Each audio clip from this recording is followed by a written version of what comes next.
Hello दोस्तों, नमस्कार। स्वागत है आपका हमारे YouTube channel study with Uttarakhandi पर। दोस्तों, आज की इस वीडियो में हम कुछ इंपॉर्टेंट एमसीक्यू डिस्कस करेंगे एक्स्ट्रा फैक्ट के साथ। तो दोस्तों, वीडियो में अंत तक बने रहना और वीडियो को लाइक और चैनल को सब्सक्राइब जरूर करना। चलो दोस्तों, बिना किसी देरी के वीडियो की शुरुआत करते हैं। हमारा आज का पहला क्वेश्चन है, किस धाम को देश का पहला आध्यात्मिक इको जोन बनाया जाएगा? तो दोस्तों, देश का पहला आध्यात्मिक इको जोन बनाया जाएगा जागेश्वर धाम को। इस क्वेश्चन का राइट आंसर हो जाएगा हमारा ऑप्शन सी। और दोस्तों, जो जागेश्वर धाम है वो अल्मोड़ा जनपद में स्थित है। ये भी आपको बिल्कुल याद रखना है। और क्वेश्चन बन सकता है जागेश्वर धाम से कि जागेश्वर धाम किस नदी के तट पर स्थित है? तो दोस्तों, ये जटागंगा नदी के तट पर स्थित है जागेश्वर धाम। ये भी आपको बिल्कुल याद रखना है। और जागेश्वर धाम को उत्तराखंड का 5वां धाम कहा जाता है। ये भी आपको याद रखना है। और जो जागेश्वर धाम है वो भगवान शिव को समर्पित है। ये भी याद रखना है, क्योंकि क्वेश्चन बन सकता है कि जागेश्वर धाम किस भगवान को समर्पित है? तो भगवान शिव को समर्पित है। जागेश्वर धाम किस नदी के तट पर स्थित है? जटागंगा नदी के तट पर स्थित है। उत्तराखंड का 5वां धाम किसे कहा जाता है? जागेश्वर धाम को। तो ये सारे फैक्ट आपको बिल्कुल याद रखने हैं। अगला क्वेश्चन है हमारा, मसूरी देहरादून विकास प्राधिकरण की स्थापना कब हुई? तो दोस्तों, मसूरी देहरादून विकास प्राधिकरण की स्थापना हुई थी 1984 में। इस क्वेश्चन का राइट आंसर हो जाएगा हमारा ऑप्शन ए। अगला क्वेश्चन है हमारा, हितैषी पत्रिका का प्रकाशन कहाँ से होता था? तो दोस्तों, जो हितैषी पत्रिका थी इसका प्रकाशन होता था लैंसडाउन से। इस क्वेश्चन का राइट आंसर होता है हमारा ऑप्शन डी। और इसका प्रकाशन लैंसडाउन से हुआ था 1935 में। ये भी आपको बिल्कुल याद रखना है। और इसके जो संपादक थे वो थे पीताम्बर दत्त पसबोला। पीताम्बर दत्त पसबोला, ये भी आपको बिल्कुल याद रखना है। हितैषी नामक पत्रिका का प्रकाशन कहाँ से होता था? लैंसडाउन से। संपादक कौन थे? पीताम्बर दत्त पसबोला। और प्रकाशन कब हुआ? 1935 में।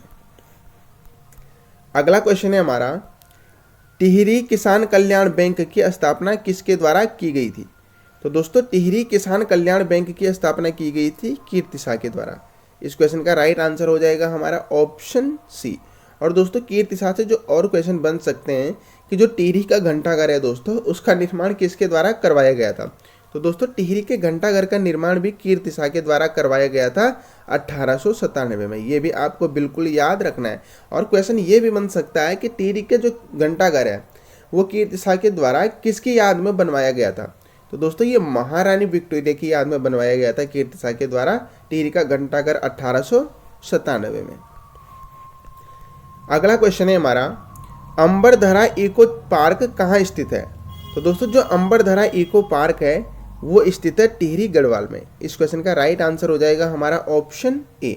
और दोस्तों, अगर आपसे पूछा जाए अंबर चरखा केंद्र कहाँ स्थित है? तो दोस्तों, अंबर चरखा केंद्र स्थित है मसूरी में। ये भी आपको बिल्कुल याद रखना है। अंबरधरा इको पार्क पूछा जाए तो टिहरी गढ़वाल, और अंबर चरखा केंद्र पूछा जाए तो मसूरी में। और जो अंबर चरखा केंद्र की स्थापना की गई थी मसूरी में वो तारा प्रकाश के द्वारा की गई थी। ये भी आपको बिल्कुल याद रखना है। क्वेश्चन बन सकता है कि अंबर चरखा केंद्र की स्थापना किसके द्वारा की गई थी? तो तारा प्रकाश के द्वारा की गई थी मसूरी में। और अंबरधरा इको पार्क टिहरी गढ़वाल। अगला क्वेश्चन है हमारा, थारू जनजाति में फसल रक्षा की देवी को क्या कहा जाता है? तो दोस्तों, थारू जनजाति में फसल रक्षा की देवी को कहा जाता है जगमथिया देवी। इस क्वेश्चन का राइट आंसर है हमारा ऑप्शन ए। और दोस्तों, जो शीतला देवी है, शीतला देवी को दोस्तों चेचक की बीमारी दूर करने के लिए पूजा जाता है थारू जनजाति में। ये भी आपको बिल्कुल याद रखना है। और जो बागेश्वरी देवी है, बागेश्वरी देवी को दोस्तों शिकार की देवी के रूप में पूजा जाता है। तो ये तीनों फैक्ट आपको बिल्कुल याद रखना है। फसल रक्षा की देवी जगमथिया देवी हो गई, चेचक की बीमारी दूर करने के लिए शीतला देवी को पूजा जाता है, और शिकार की देवी के रूप में पूजा जाता है बागेश्वरी देवी को। अगला क्वेश्चन है हमारा, गन्ना विकास संस्थान कहाँ स्थित है? तो दोस्तों, जो गन्ना विकास संस्थान है वो स्थित है काशीपुर में। इस क्वेश्चन का राइट आंसर हो जाएगा हमारा ऑप्शन बी। और गन्ना अनुसंधान संस्थान पूछा जाए अगर आपसे, गन्ना विकास संस्थान तो काशीपुर में है, लेकिन अगर गन्ना अनुसंधान संस्थान पूछा जाए तो गन्ना अनुसंधान संस्थान है रुड़की में। ये भी आपको बिल्कुल याद रखना है, यहाँ पे आपको बिल्कुल भी कंफ्यूज नहीं होना है। गन्ना विकास संस्थान काशीपुर और गन्ना अनुसंधान संस्थान रुड़की में, ये दोनों फैक्ट आपको बिल्कुल याद रखने हैं। अगला क्वेश्चन है हमारा, उत्तराखंड में प्रथम कृत्रिम झील कब बनाई गई? तो दोस्तों उत्तराखंड में जो प्रथम कृत्रिम झील बनाई गई थी वो 2016 में बनाई गई थी। इस क्वेश्चन का राइट आंसर हो जाएगा हमारा ऑप्शन बी। और उत्तराखंड में जो प्रथम कृत्रिम झील बनाई गई थी 2016 में, वो थी बैजनाथ झील। ये भी आपको बिल्कुल याद रखना है, 2016 में बनाई गई थी और बैजनाथ झील। अगला क्वेश्चन है हमारा, अल्मोड़ा में रामकृष्ण कुटीर की स्थापना किसने की थी? तो दोस्तों अल्मोड़ा में रामकृष्ण कुटीर की स्थापना की थी स्वामी तुरायानंद ने। इस क्वेश्चन का राइट आंसर हो जाएगा हमारा ऑप्शन सी। और अल्मोड़ा में रामकृष्ण कुटीर की स्थापना स्वामी तुरायानंद के द्वारा की गई थी 1916 में। ये भी आपको याद रखना है। राम कुटीर की स्थापना किसके द्वारा की गई थी अल्मोड़ा में? स्वामी तुरायानंद के द्वारा। और कब की गई थी? 1916 में। अगला क्वेश्चन है हमारा, उत्तराखंड राज्य जैव विविधता बोर्ड का गठन कब किया गया? तो दोस्तों उत्तराखंड राज्य जैव विविधता बोर्ड का गठन किया गया 2006 में। इस क्वेश्चन का राइट आंसर हो जाएगा हमारा ऑप्शन बी। और उत्तराखंड राज्य जैव विविधता बोर्ड है दोस्तों देहरादून में। ये भी आपको बिल्कुल याद रखना है। गठन कब किया गया? 2006 में। और ये कहाँ है? ये देहरादून में। अगला क्वेश्चन और बहुत ज़्यादा इंपॉर्टेंट क्वेश्चन है, राज्य गीत चयन समिति के अध्यक्ष कौन थे? तो दोस्तों राज्य गीत चयन समिति के अध्यक्ष थे लक्ष्मण सिंह बटोई। इस क्वेश्चन का राइट आंसर हो जाएगा हमारा ऑप्शन ए। और दोस्तों जो राज्य गीत है इसको 2016 में राज्य गीत घोषित किया गया था। ये भी आपको बिल्कुल याद रखना है। और दोस्तों जो राज्य गीत है इसको गाया था नरेंद्र सिंह नेगी ने। ये भी आपको बिल्कुल याद रखना है। और इसको लिखा था हेमंत बिष्ट ने। और जो राज्य गीत है इसको गाने की अवधि है 9 मिनट। ये सारे फैक्ट दोस्तों आपको बिल्कुल याद रखने हैं। राज्य गीत चयन समिति के अध्यक्ष कौन थे? लक्ष्मण सिंह बटोई। राज्य गीत कब घोषित किया गया? 2016 में। लेखक कौन थे? हेमंत बिष्ट। गाया किसने था? नरेंद्र सिंह नेगी ने। और इसको गाने की अवधि कितनी है? 9 मिनट। अगला क्वेश्चन है हमारा, सास बहू खेत नामक स्थल कहाँ स्थित है? तो दोस्तों सास बहू नामक खेत स्थल है बागेश्वर में। इस क्वेश्चन का राइट आंसर हो जाएगा हमारा ऑप्शन ए। और अगर सास बहू नदियाँ पूछी जाए तो देवप्रयाग में होती हैं। जो देवप्रयाग, अलकनंदा और भागीरथी को कहा जाता है सास बहू नदियाँ। अलकनंदा को कहा जाता है बहू और भागीरथी को कहा जाता है सास। ये फैक्ट भी आपको बिल्कुल याद रखना है। अगला क्वेश्चन है हमारा, राजी जनजाति की बोली को क्या कहा जाता है? तो दोस्तों राजी जनजाति की बोली को कहा जाता है मुंडा। इस क्वेश्चन का राइट आंसर होगा हमारा ऑप्शन डी। राजी जनजाति की बोली को कहा जाता है मुंडा। और राजी जनजाति के आवास को कहा जाता है रौतुल्या। ये भी आपको बिल्कुल याद रखना है। बोली को क्या कहा जाता है? मुंडा। और इनके आवास को क्या कहा जाता है? रौतुल्या। अगला क्वेश्चन है हमारा, लखवाड़ बांध को केंद्र सरकार द्वारा राष्ट्रीय परियोजना कब घोषित किया गया? तो दोस्तों लखवाड़ बांध को केंद्र सरकार द्वारा राष्ट्रीय परियोजना घोषित किया गया था 2008 में। इस क्वेश्चन का राइट आंसर हो जाएगा हमारा ऑप्शन डी। और जो लखवाड़ बांध परियोजना है ये यमुना नदी पर है। ये भी आपको बिल्कुल याद रखना है। क्वेश्चन बनता है कि लखवाड़ बांध परियोजना किस नदी पर बन रही है या किस नदी पर प्रस्तावित है? तो यमुना नदी पर। और केंद्र सरकार द्वारा इसको राष्ट्रीय परियोजना कब घोषित किया गया था? 2008 में। अगला क्वेश्चन है हमारा, राष्ट्रीय लघु उद्योग विकास निगम कहाँ स्थित है? तो दोस्तों राष्ट्रीय लघु उद्योग विकास निगम स्थित है उधम सिंह नगर में। इस क्वेश्चन का राइट आंसर होगा हमारा ऑप्शन डी। और दोस्तों अगर आपसे पूछा जाए कि जैसे पूछा गया है कि राष्ट्रीय लघु उद्योग विकास बैंक, ये तो हो गया हमारा उधम सिंह नगर में। लेकिन अगर पूछा जाए लघु उद्योग सेवा संस्थान कि लघु उद्योग सेवा संस्थान कहाँ है? तो लघु उद्योग सेवा संस्थान है हल्द्वानी में। ये भी आपको बिल्कुल याद रखना है। और लघु उद्योग बैंक पूछा जाए तो लघु उद्योग बैंक है देहरादून में। ये तीनों फैक्ट आपको बिल्कुल याद रखना है। राष्ट्रीय लघु उद्योग विकास निगम है उधम सिंह नगर में। ठीक है। लघु उद्योग सेवा संस्थान पूछा जाए अगर लघु उद्योग सेवा संस्थान, तो लघु उद्योग सेवा संस्थान हो गया हल्द्वानी में। ठीक है। और अगर लघु उद्योग बैंक पूछा जाए तो लघु उद्योग बैंक है देहरादून में। अगला क्वेश्चन है हमारा, रवाई क्षेत्र को किस वर्ष टिहरी रियासत में शामिल किया गया? तो दोस्तों रवाई क्षेत्र को टिहरी रियासत में शामिल किया गया था 1824 में। इस क्वेश्चन का राइट आंसर हो जाएगा हमारा ऑप्शन ए। और दोस्तों जो रवाई कांड हुआ था ये 30 मई 1930 को हुआ था, ये भी आपको बिल्कुल याद रखना है। रवाई क्षेत्र को टिहरी रियासत में तो शामिल किया गया था 1824 में, लेकिन जो रवाई कांड हुआ था ये हुआ था 30 मई 1930 को। और रवाई कांड और तिलाड़ी कांड ये एक ही है, इसमें आपको बिल्कुल भी कंफ्यूज नहीं होना है। और जो रवाई कांड है इसको उत्तराखंड का जलियांवाला बाग हत्याकांड भी कहा जाता है, ये आपको बिल्कुल याद रखना है। अगला क्वेश्चन है हमारा, ह्वेनसांग ने कालची के लिए क्या कहा था?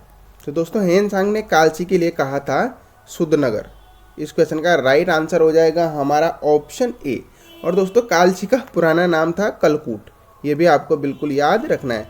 ह्वेनसांग ने कालची के लिए कहा था सुधनगर और कालची का पुराना नाम है कलकूट। और अगर हम गोबिशाण की बात करें तो गोबिशाण काशीपुर का पुराना नाम है, ये भी आपको बिल्कुल याद रखना है। अगला क्वेश्चन है हमारा, लीलाधर जोगुड़ी को उनकी किस रचना के लिए साहित्य अकादमी पुरस्कार मिला था? तो दोस्तों लीलाधर जोगुड़ी को साहित्य अकादमी पुरस्कार मिला था अनुभव के आकाश में चांद के लिए। इस क्वेश्चन का राइट आंसर है हमारा ऑप्शन ए। इनको साहित्य अकादमी पुरस्कार दिया गया था इनकी रचना अनुभव के आकाश में चांद के लिए 1997 में। ये फैक्ट आपको बिल्कुल याद रखना है। और लीलाधर जोगुड़ी जी को व्यास सम्मान दिया गया था दोस्तों 2018 में, ये भी आपको बिल्कुल याद रखना है। और 2018 में जो इनको व्यास सम्मान दिया गया था, इनकी एक रचना है जितने लोग उतने प्रेम, उसके लिए इनको 2018 में व्यास सम्मान दिया गया था। और साहित्य अकादमी पुरस्कार दिया था इनकी रचना अनुभव के आकाश में चांद के लिए 1997 में। अगला क्वेश्चन है हमारा, पिथौरागढ़ जिले की स्थापना कब हुई थी? तो दोस्तों पिथौरागढ़ जिले की स्थापना हुई थी 1960 में। इस क्वेश्चन का राइट आंसर हो जाएगा हमारा ऑप्शन बी। और अल्मोड़ा से अलग करके पिथौरागढ़ जनपद की स्थापना हुई थी, ये भी आपको बिल्कुल याद रखना है। और पिथौरागढ़ जिले की स्थापना तो 1960 में हुई थी, लेकिन क्वेश्चन बन सकता है कि किस जिले को काटकर पिथौरागढ़ जिले का निर्माण किया गया था? तो अल्मोड़ा से काटकर क्या हुआ था, पिथौरागढ़ जिले का निर्माण हुआ था 24 फरवरी 1960 को। और जो पिथौरागढ़ है ये उत्तराखंड का सबसे पूर्वी जिला है, ये भी आपको बिल्कुल याद रखना है। और पिथौरागढ़ को किसके द्वारा बसाया गया था? राजा पिथौरा शाही के द्वारा बसाया गया था। अगला क्वेश्चन है हमारा, मसूरी शहर के संस्थापक कौन थे? तो दोस्तों मसूरी शहर के संस्थापक थे कैप्टन यंग। इस क्वेश्चन का राइट आंसर हो जाएगा हमारा ऑप्शन डी। और कैप्टन यंग के द्वारा मसूरी शहर को बसाया गया था 1925 में, ये भी आपको बिल्कुल याद रखना। सॉरी 1925 नहीं दोस्तों, 1825 में, ये भी आपको बिल्कुल याद रखना है। मसूरी शहर के संस्थापक कौन थे? Captain young. और कैप्टन यंग के द्वारा मसूरी को कब बसाया गया था? 1825 में। अगला क्वेश्चन है हमारा,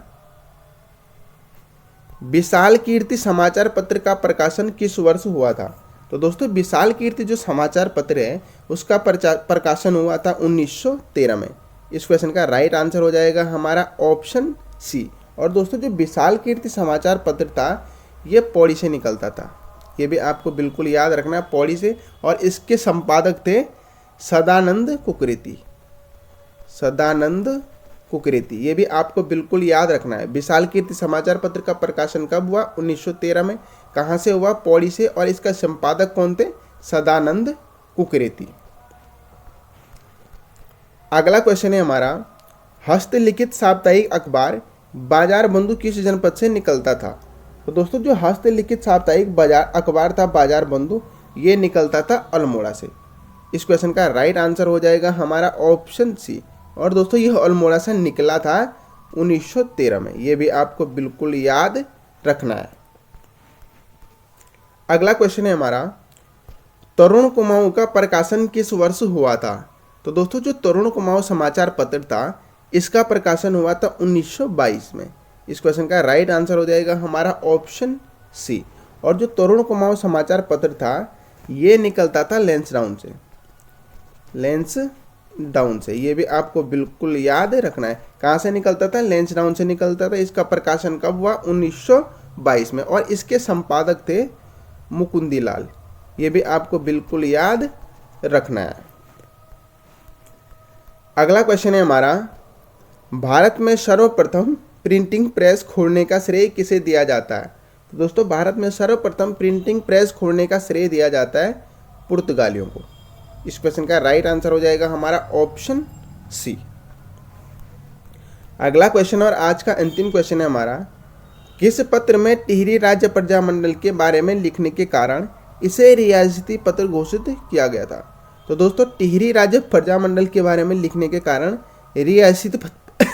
रियासती पत्र कहा गया था युगवाणी को।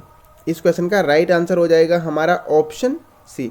और जो युगवाणी समाचार पत्र है दोस्तों, ये देहरादून से निकलता है और ये एक मासिक पत्रिका थी। ये भी आपको बिल्कुल याद रखना है, ये एक मासिक पत्रिका थी और ये देहरादून से इसका प्रकाशन हुआ था।